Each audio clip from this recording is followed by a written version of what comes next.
Hi hello viewers, welcome back to my channel ಅಂತ ಹೇಳ್ತಾ ಬನ್ನಿ ಇವತ್ತಿನ ವಿಡಿಯೋನ ಸ್ಟಾರ್ಟ್ ಮಾಡೋಣ.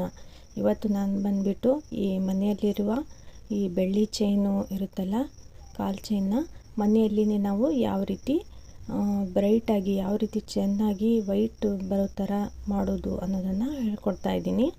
ಇದನ್ನು ಒಮ್ಮೆ ಟ್ರೈ ಮಾಡಿ ನೋಡಿ, ಮನೆಯಲ್ಲಿಯೇ ತುಂಬಾ ಕ್ಲೀನಾಗಿ ಬರುತ್ತೆ ಬೆಳ್ಳಿ ಚೈನ್ಗಳು. ಹಾಗೆ ನಾನು ಇಲ್ಲಿ ಒಂದು ಸ್ವಲ್ಪ ಹುಣಸೆ ಹಣ್ಣನ್ನ ತಗೊಂಡ್ಬಿಟ್ಟು ಅದಕ್ಕೆ ಸ್ವಲ್ಪ ನೀರನ್ನು ಹಾಕಿ ಸ್ವಲ್ಪ ಹೊತ್ತು ಒಂದು 10ರಿಂದ 15 ನಿಮಿಷ ನೆನೆಯೋಕ್ಕೆ ಇಡ್ತಾಯಿದ್ದೀನಿ. ಈ ರೀತಿ ಮಾಡಿ, ಬೇಕಾದರೆ ನೀವು ಬಿಸಿ ನೀರನ್ನ ಹಾಕಿದರೆ ಬೇಗನೆ ಇದು ಮಾಡ್ಬೋದು, ಚೆನ್ನಾಗಿ ವಾಶ್ ಮಾಡ್ಬೋದು. ನಾನಿಲ್ಲಿ ಒಂದು 10ರಿಂದ 15 ನಿಮಿಷ ಸ್ವಲ್ಪ ಮುಚ್ಚಿ ಇಡ್ತಾಯಿದ್ದೀನಿ. ಅದು ಹುಣಸೆ ಹಣ್ಣು ಚೆನ್ನಾಗಿ ಅದಕ್ಕೆ ಇದು ಆಗಲಿ ಅಂತ. ನೋಡಿ ಇವಾಗ ಹೇಗಾಗಿದೆ,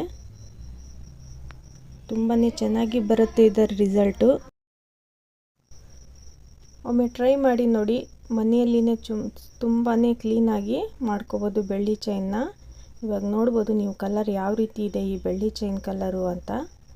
ಹಾಗೆ ನಾನು ಇದಕ್ಕೆ ಸ್ವಲ್ಪ ಈ ವೇಸ್ಟ್ ಆಗಿರೋ ಬ್ರಷ್ ಇರುತ್ತಲ್ಲ ಮನೆಯಲ್ಲಿ, ಟೂತ್ ಬ್ರಷ್ನ, ಅದನ್ನು ತಗೊಂಡ್ಬಿಟ್ಟು ಸ್ವಲ್ಪ ಪೇಸ್ಟ್ ಹಾಕ್ಕೊಂಡು ಚೆನ್ನಾಗಿ ಅದನ್ನು ತಿಕ್ಕಬೇಕು.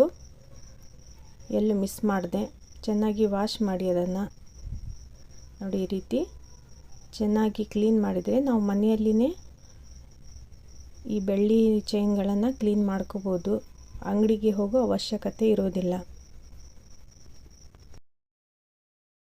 ಹಾಗೆ ನಿಮಗೆ ಈ ವಿಡಿಯೋ ಇಷ್ಟ ಆದರೆ ಪ್ಲೀಸ್ ಒಂದು ಲೈಕ್ ಕೊಡೋದನ್ನು ಮರಿಬೇಡಿ. ಹಾಗೆ ಹೊಸಬರಿದ್ದರೆ ಪ್ಲೀಸ್ ನಮ್ಮ ಚಾನಲ್ಗೆ ಸಬ್ಸ್ಕ್ರೈಬ್ ಆಗಿ, ಹಾಗೆ ಸಪೋರ್ಟ್ ಮಾಡಿ. ನೋಡಿ ಇದೇ ರೀತಿ ನಾನು 2 ಚೈನ್ಗಳನ್ನು ಚೆನ್ನಾಗಿ ತಿಕ್ಕೊಂಡಿದ್ದೀನಿ. ಹಾಗೆ ನಾನು ಇಲ್ಲಿ ಚೆನ್ನಾಗಿ ಈ ರೀತಿ ಕ್ಲೀನ್ ಮಾಡ್ಕೋಬೇಕು. ಇದನ್ನು ನೀರಿನಲ್ಲಿ ವಾಶ್ ಮಾಡಿದರೆ ತುಂಬಾ ಚೆನ್ನಾಗಿ ಬರುತ್ತೆ ರಿಸಲ್ಟು. ನೀವೇ ನೋಡ್ತಾ ಇದ್ದೀರಲ್ಲ. ನಿಮಗೆ ವಿಡಿಯೋ ಇಷ್ಟ ಆದರೆ ಒಂದು ಲೈಕ್ ಕೊಡಿ, ಹಾಗೆ ಸಪೋರ್ಟ್ ಮಾಡಿ. ನೋಡಿ ಈ ರೀತಿ ಬಂದಿದೆ ಚೈನು.